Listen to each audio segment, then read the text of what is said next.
Konnichiwa, my name is Logan Charles Luna, and this video is about art, and more specifically, it's about shonen manga and just like a trope that recurs a lot in shonen manga and stories in general. And mainly, this is something that happens anytime magical powers or some fantastic sci-fi stuff happens, and it's just fiction and fantasy altogether. And it's the trope of, well, it's just the writing technique of when do you kill a character? And is it important to kill a character that people have a connection with? Is that the reason you're killing the character? And do you walk back killing a character? As so many shonen manga often do. And as so many other stories often do you regret killing a character to the point where you bring them back in the most ridiculous nonsense way? So, we're going to start it off with the manga that just really abuses this system the most. That's Dragon Ball. Dragon Ball literally, that the device is you can use these Dragon Balls and bring anyone back to life or wish for anything. So the point became that, once Goku found out that he was the one that killed Grandpa Gohan, he kind of had a existential crisis and then realized, bringing back Grandpa Gohan would just be me failing. It would be me accepting failure that he couldn't control the Ozaru form, that, just his whole journey of, no, that's wrong. Grandpa Gohan should stay dead. On the other hand, for Goku, they bring this guy back like so many times to the point where Goku's already used up his being brought back to life by the Dragon Balls limit. But they still somehow find a way to bring Goku back to life. And a lot of that has to do with the mangaka, but some of that has to do with the editor and Shueisha in general and Shonen Jump and how the company just wants to keep using Goku because Goku's very marketable, he's very recognizable, he's an icon worldwide, especially in Latin America. Goku is one of the most popular comic book characters of all time. But as Goku got older, he also inherited a lot of the backstory and identity of Superman. And Superman is another character, and in Western comics, he is the template for a character that you just won't kill. And people try to find a lot of different ways to, like, oh, Superman, he can just tank this attack, or yeah, that hurt him, but it didn't kill him. And there are the very few times where Superman has died, only to immediately be brought back to life or was never actually dead. He was just knocked out really hard. And people thought he was dead. And that just goes further into the criticism of stuff like Game of Thrones. Game of Thrones really, they're not the first one to do it, and George R. R. Martin definitely took a lot of his techniques and style of writing from Tolkien and other fantasy authors of turn of the century, post-war, World War I literature. And yeah, it's just that you kill someone's favorite character, so that makes them more invested and it makes the villain even more evil because you had a personal stake where you liked this character, you invested your time into caring about this character's life, only for them to be killed by a villain that you already kind of hated, so now you just hate them more. And that helps until it becomes a crutch, and it's something that a lot of writers rely on, just going to the well too many times. So again, too much of anything, even if it's a good thing, becomes bad for you at a certain point. And especially just writing tropes and the narrative of you only did this to further along a plot that you might change your mind on. And that's the biggest criticism of shonen manga, especially. It's so sometimes course correction is very obvious, whether it be the editor or even the editor in chief having to step in and put the mangaka back on course and sometimes make sure that they never try and go down the road that they went. So, the most infamous now story is Akira Toriyama, going back to Dragon Ball. So, Akira Toriyama, honestly, after Frieza Saga, and most people can tell, especially when you watch the anime, he just kind of started phoning it in. Like Akira Toriyama reached a level that some mangaka reach now, where they kind of just don't want to do this anymore. And it's not necessarily they don't want to make manga anymore. It's just that the weekly grind of Shonen Jump and other publications like it's very tough on you physically and mentally, especially. And more apparent now when fans send you death threats online and fans know what you look like now. So it's very dangerous and risky. However, sometimes a mangaka goes full on into I don't give a fuck mode. And the perfect example of that is Tai Kubo, who later on in the final chapters of Bleach completely stops drawing backgrounds. Like Tai Kubo just could not be bothered with drawing backgrounds to the point where I'm assuming his assistants just weren't comfortable with trying to add backgrounds, and I'm pretty sure he would have yelled at them if they tried to add backgrounds because Tai Kubo was just racing to the finish line. He just wanted this to be over with. And there are other mangaka that kind of had a similar approach to that, where they're just rushing towards the finish line because they just can't take this anymore. And then there's some mangaka who have to double back and backtrack on things that they did because they realized, oh, I took it too far. And one of those mangaka is Gege Akutami.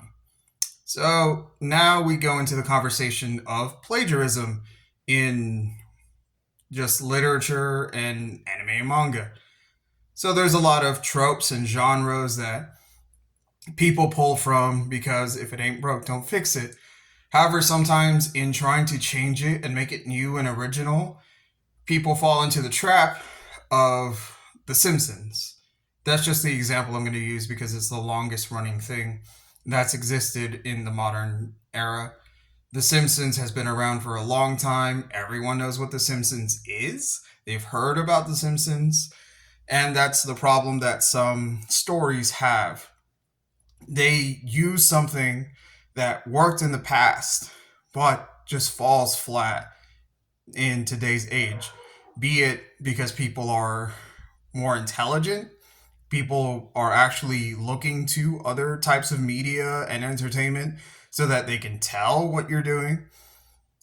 And another example is Tatsuki Fujimoto. So Tatsuki Fujimoto has openly just told people that he puts stuff from his favorite movies into his manga. And you can tell. And there's a lot of Kamen Rider in Chainsaw Man. Like, almost to the point of plagiarism. And, like, it's the thin line of Quentin Tarantino of what is homage and what is, yeah, I'm just gonna, you do the exact same thing that they did. So, a lot of mangaka, especially Gege Akutami, love Hunter x Hunter and Yu Yu Hakusho. And they should. It's literally the template. However, in the early days of both Yu Yu Hakusho and Hunter x Hunter, Togashi, the mangaka for those series, he made a lot of mistakes because Togashi was a comedy writer and did romantic comedies in his manga career and then went into shonen. So Togashi had mistakes because he didn't fully understand how to make shonen, and then he went on to make shonen that would be pillars of just the genre.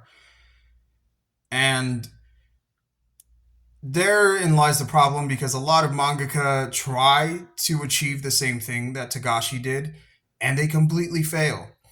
So Togashi would go back in Hunter x Hunter and revisit a section that he did in Yu Yu Hakusho, and it would improve upon that section and it would be better. And then some mangaka get confused and they don't try and match the Hunter x Hunter forest section of the Hunter exam. Instead, they end up just copying the Yu Yu Hakusho forest section where stuff happens, cut to this character made it past this part.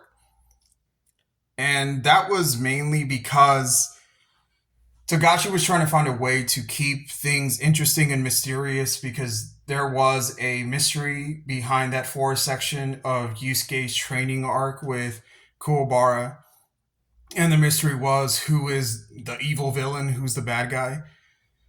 And so that just kept going.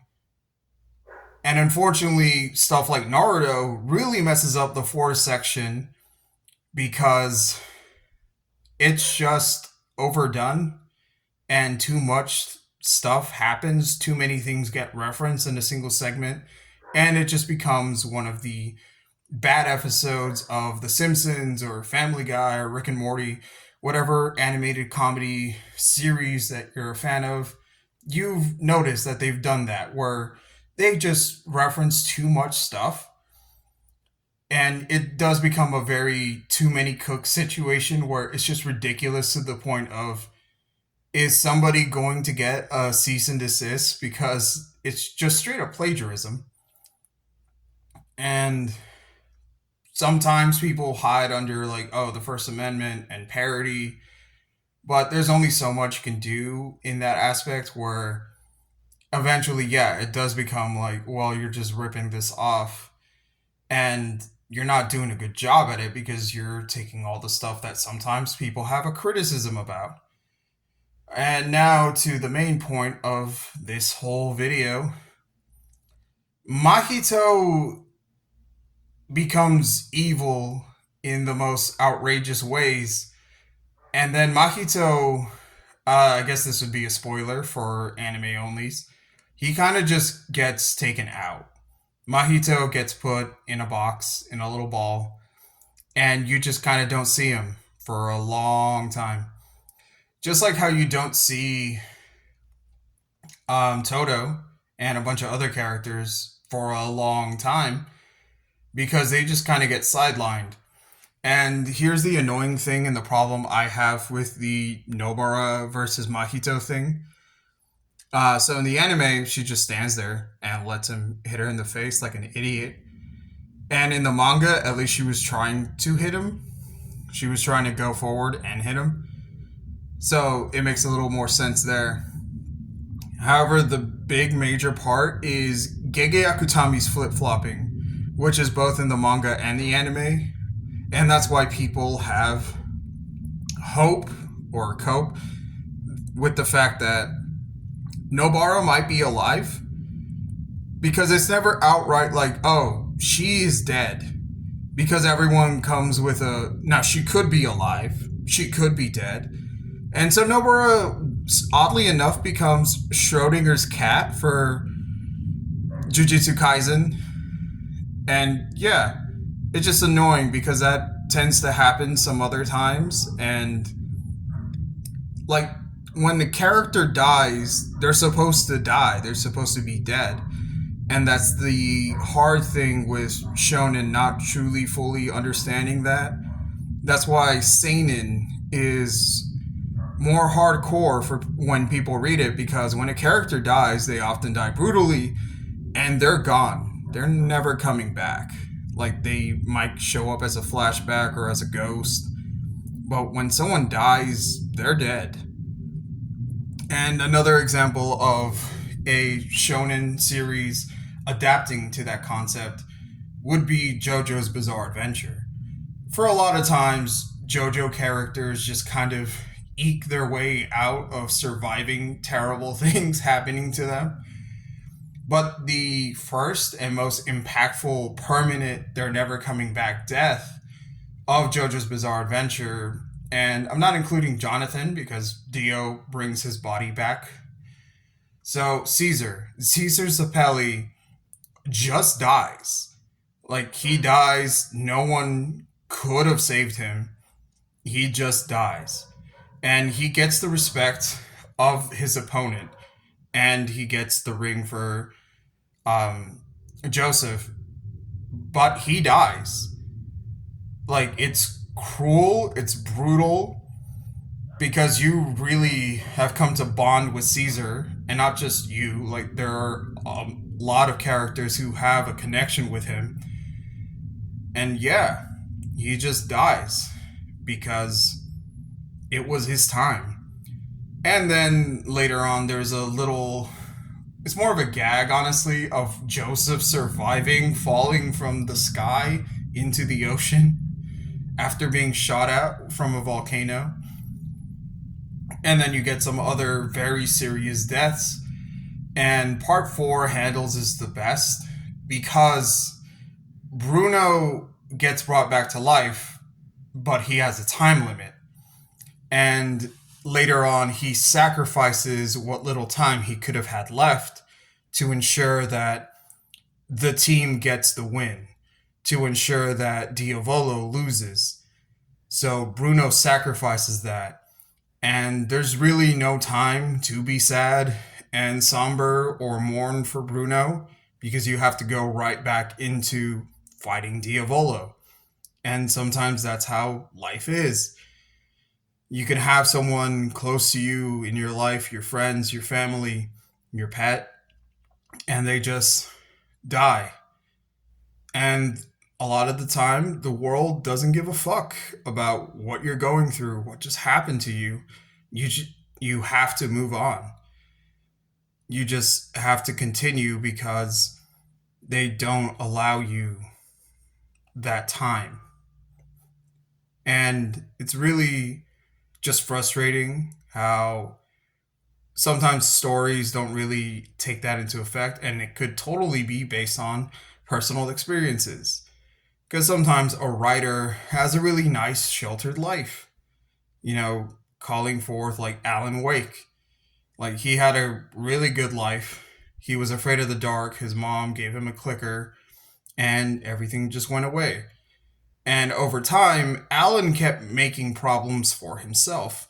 Alan kept doing things that just kind of set up this spiral into the darkness that he couldn't just use the magic clicker and escape from.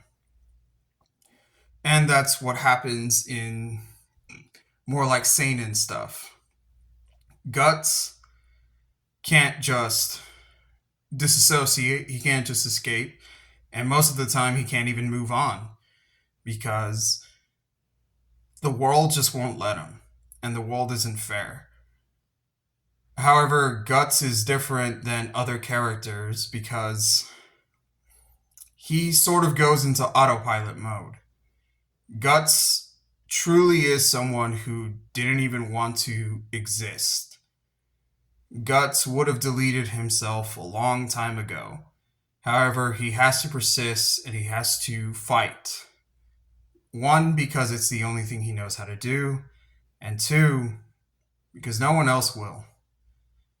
So it's just this burden of glorious purpose.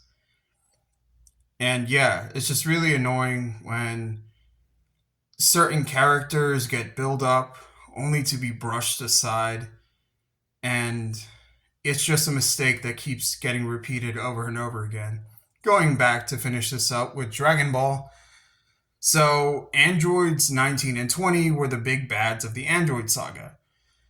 Until Akira Toriyama had a confrontation with his editor because, again, Dragon Ball became a huge marketable property. So, kids weren't really going to be inclined to buy toys or volume covers with this fat clown and an old guy who was a villain from the previous part of Dragon Ball. So Akira Toriyama made Android 17, 18, and 16, a bunch of teenagers that were just beating up the Z Fighters. And that just kind of made the Z Fighters look weak. And the androids had this ridiculous power system that broke Dragon Ball's power system of infinite stamina. They literally never got tired. And that's just taking from stuff like other sci fi tropes like the Terminator. Like, the Terminator doesn't get tired. He's going to keep following you and chasing you until he kills you. And so that didn't work with Dragon Ball's story and the overarching thing that the publisher, the editor, wanted to accomplish. And Akira Toriyama totally phoned it in. And he created another android, but this android was special and it didn't really have a number, and it was called Cell. And Cell was like this evil mastermind that planned to take all of the androids and absorb them so that he could become this perfect being. And Cell had the DNA of Piccolo so he could regenerate, and Goku's DNA so that he could go into Super Saiyan form. And it was just really a lot and overdone. And yeah, like, Cell was a sore loser and he was going to blow himself up. And then Goku teleported him away so that, the planet would be safe.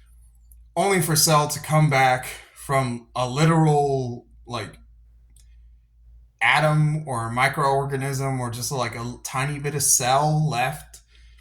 And he regenerated from that, which is kind of dumb. Like, the fight was already over, but extending the fight just for dramatic effect. And that's a criticism that I have for One Piece as well.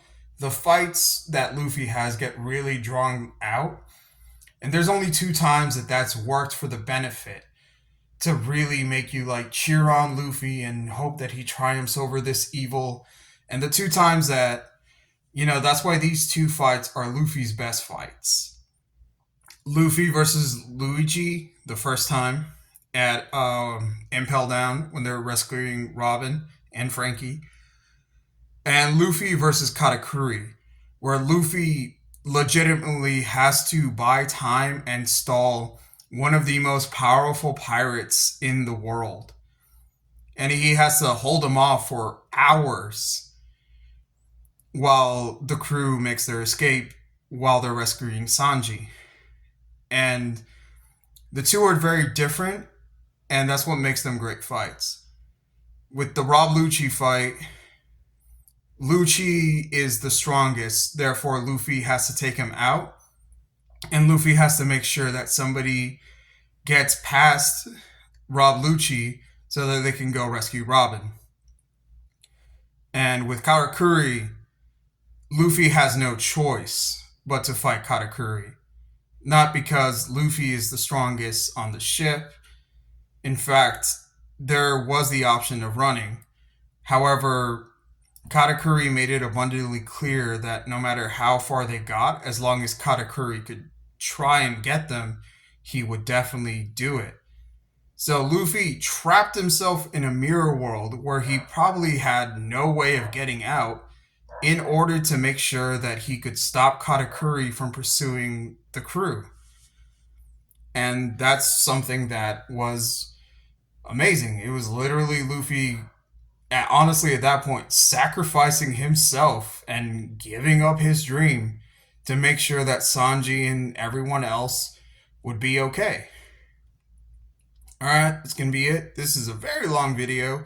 Just kind of rambled on there for a bit at the end. But yeah, sayonara.